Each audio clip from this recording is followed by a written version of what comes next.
Alright, I had this idea that was brewing in my head. I had my camera with me, but I wasn't going to talk about it in the street. So I want to just put this here, get it started, because I have a lot of things to do. But this came up. Gotta take care of it. So,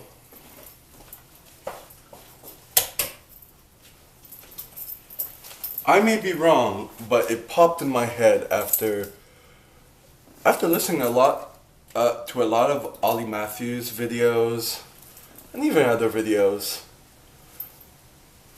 and I guess becoming more and more awake that, okay, when I was 21, I was put in jail for a weekend by my father. My father was very violent towards me and my mother. I remember at an early age my father breaking my mother's arm. I mean, I grew up in violence, pretty much, by a father who was a Holocaust survivor. I say that in quote unquote because he wasn't in a concentration camp. He was in prison and then he went to Siberia. That's I'm putting pieces together from what I know from this guy. He died a few months ago. Good riddance. So, I know he had put me in jail. Like, he had a relationship with this one police officer. He's a small man, kind of built like Hitler, but Jewish. Little side story is that when he finally died, he put on his death certificate that he was Presbyterian. That's how ashamed he was of himself. And happy that I don't look Jewish. He married someone who wasn't Jewish, but she technically converted. At least I thought she did. I went to Jewish school. Other video complete. Another complete video. But if you want to see those types of videos, let me know. I see some of you are watching these videos. So anyway, so that was it. I was put in jail. I don't know how I found out that it was a misdemeanor assault. I don't know where I found that out. I forget. I don't know if I did the research or was told or father told me. I don't know. I knew my father wanted to teach me a lesson because that's what he was stating. And he was like, did they touch you in there? I'm like, they all touched me in there. You can't control that. I remember going in. Everyone was watching Michael Jackson videos, and they turned around and they saw me. I had just come home from the gym. At 21, I was working out. I had these long purple extensions, and I smelled badly because I got arrested just as I got home. Sucked. But on the side note, I'll get into the story. But on the side note, I met this. I wasn't tuned to my sexuality yet. I was a late bloomer, but I met this. Guy was a drag queen apparently, and he actually did my extensions better. I had long hair, but I had purple extensions or burgundy extensions in them, and he redid some of them, and he showed me how to do them better. So there's always a positive from this. I wasn't affected too much by going there because I was angry. I was always an angry guy because of the abuse I was submitted to when I was younger. And I missed studying for one of my classes, and it was funny because it was I was doing my exercise science degree, and it was like a psychology course. And was it in CJEP? No, it was in university. And she was saying if there was anything wrong, you could talk to an ombudsman and stuff. I ended up getting like a D in that course, because I didn't study, and I was like, fuck it. Yeah, I'm not too happy about that. I wish I would have been braver to do something about it, but wasn't. So anyway, so the point being of this video is that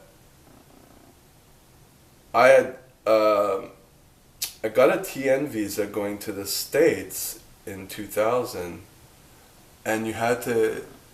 And a few times before that, actually, going over the border to the States, and they asked, do you have a criminal record when you're being questioned a lot, Back in the day, I was questioned, are you smuggling steroids? Because I was muscular and going by bus. And I'm like, I'm pretty truthful, but I'm also nervous, and I don't do steroids, but it was like, they were questioning me, do you have a criminal record? And I'm like, do I? I don't know, you know. I know I did go, I thought I was in front of a judge, and it was just a weekend. Who gets arrested for a weekend? You know, and there's no, knowing now what I know, you know, these TV shows, Scared Straight, Beyond Scared Straight, where they take children in and they try to teach them a lesson, they bring them into a jail. And, you know, that shit doesn't work. I don't know. When a father can actually do that to a child, now a child could do the opposite to the parents, but I was already 21, that's the thing. I was still living at home. So you could see where this is in my head. But what kind of triggered it, besides that, going over the border, and it was before that, it was when anti-smoking laws were changing in the late 90s, 99, 98. One of the shopping malls, there was a food court, and this couple was smoking next to me. And I was eating, and then I said, excuse me, and then she said, it was the woman, said to her husband, oh, it's his problem. So then I said, excuse me, and I took her cigarette and I smashed it. I broke it in two. And she's like, oh, that's assault, that's assault. So we were waiting for the cops. And then with these old agers, it was funny, it was like teams. These old agers was like on my side, and then so basically she wanted me to say, oh, I'm sorry, you know. And I said, I'm sorry, you know. Well, of course I'm thinking, I'm sorry, you bitch, you'll die of cancer. But that's another story. But the cops were like, do you have any other criminal record, whatever? I'm like, I don't know, I may have some, do I have something? And they said, well, I see something, but we can't really access it. You know, and I'm getting to my point here. And I know that from what I heard, they expunged criminal records and they put them into another file, and it's never completely expunged from your file. It's just put into another envelope. That's what I was led to believe. Please correct me if I'm wrong. We're talking Canadian law here, Quebec law to be precise. But my, you know, bitch ass, low self-esteem, every time I'd go over the border, I'd be like, I think I have one. Like if I'd be asked that, because it's always a problem, you know, you gotta be truthful, you know. But basically you gotta say, you know, when people cross the border, they say, I'm going on vacation, when they're really going to do other things, you know what I mean? I'm too honest for that, and it really, when you're going over a border with border agents, it doesn't work. It's like, you gotta say what they want to hear, and they check if you're. They don't. Honest people sometimes in that respect, it's. I've learned that it's at your detriment. It's a game you play. You know, they don't care what you're doing. You know, as long as you don't, you know, look suspicious. And you could look back in the day. You look if you have a beard, and you look like Bin Laden, you get a lot of trouble. There's a lot of profiling. Okay. So anyways, so when I was going for my TN visa, I was like, okay, do I have a criminal record or not? I don't know how, it just never came up. It never came up. I was very angry at my father for ruining my life, you know. But then it just never came up. So I was like, oh, happy, it was a misdemeanor or whatever. I don't know. I don't know how I found that out, if it was true or not. My point being is that when I was in LA, I also went for my California state massage therapy license. You can do that, you know. So I am licensed in Quebec and California, and they would do a background check on you too and all that stuff. Before I went to LA, I went to the. I didn't want to have problems. I went to the not the sheriff's office. We don't have it. The Palais de Justice, the Justice Palace, the courthouse. I think that's the word in English. Courthouse. So, and another place. I was physically looking on my file, going to the people to have them actually search if I have something, a criminal record, and no one could find anything. I'm like, is it completely off? Is it there? So I was like, okay, I don't have a record, so I don't talk about it, you know? And then it just popped in my head today after, you know, I'm slowly waking up and I'm realizing, first of all, I was arrested. It was the same police officer that would come each time. My father was making friends, my father, the narc, was making friends with this police officer. So it's like an Uber driver. He'd be calling him and he'd be coming all the time. And my father's like small and I'm big and my mother's big. So he plays the victim all the time. You know, don't get me wrong, I was very hostile and very angry and violent.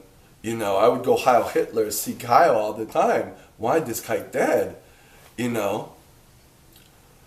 But regardless of that, it just came to my head that somehow he manipulated the system or people to help him out. I guess there were no laws to protect children in that respect, or I never spoke.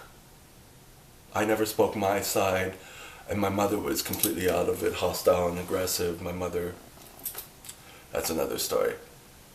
So, maybe I didn't have a criminal record. I didn't have anything. It was just all to teach me a lesson, like Scared Straight type thing. And I'm a little angry over that. I mean, it's past, it's over, I can't do anything about it. Maybe I'm wrong, can you let me know if you know anything? I could Google it, but it's not that important. Right now, it's like I don't have a criminal record. That's it. You know? I guess you could say it's for some closure, some validation, some this, some that. You learn, everything kind of comes up, and they're coming up quite, well, I would say kind of late, but not really. I mean, it's been a process. It comes when it comes, your learning process and the way you take care of your life in due time.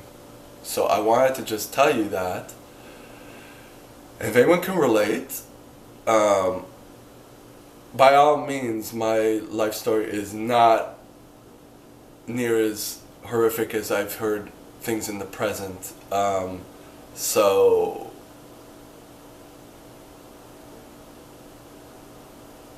I guess that's what kind of was like, made me think I wouldn't even talk about it, but you know, I think it's good talking about it. I have this channel and I know people are listening. And that's it. Talk to you later.